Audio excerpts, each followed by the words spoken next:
ഇപ്പൊ മലയാളികൾക്ക് ഒരു വികാരമായി മാറിയിരിക്കുകയാണ് പാർവതി അല്ലേ? അല്ല, കോലത്തിന്റെ അല്ല, ഞാൻ ഭയങ്കര ഒരു പ്രസ്താവന ഒക്കെ ഇറക്കിയിട്ട് ഭയങ്കര ഹിറ്റായി നിൽക്കുന്ന സമയമാണ്. അതും നമുക്ക് ഏറ്റവും വേണ്ടപ്പെട്ട ഒരാൾക്ക് വേണ്ടി ഇങ്ങനെ ചെയ്യുമ്പോൾ എങ്ങനെയുണ്ട്? അത് സന്തോഷ നിമിഷമായിരുന്നല്ലോ.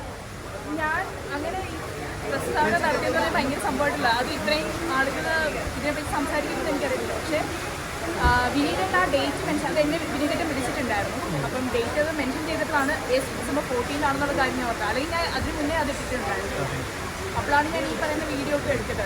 ലൈക്ക് എന്നെക്കൊണ്ട് എന്തെങ്കിലും ചെയ്യാൻ പറ്റുമെന്ന് മാത്രമേ ഞാൻ ആലോചിച്ചത്. അതായത് ഇതെങ്ങനെ എല്ലാവരും രണ്ട് പാർവതി ഒരുമിച്ച് നിൽക്കുമോ? രണ്ടുപേരും ഒരുമിച്ച് നിൽക്കുമോ?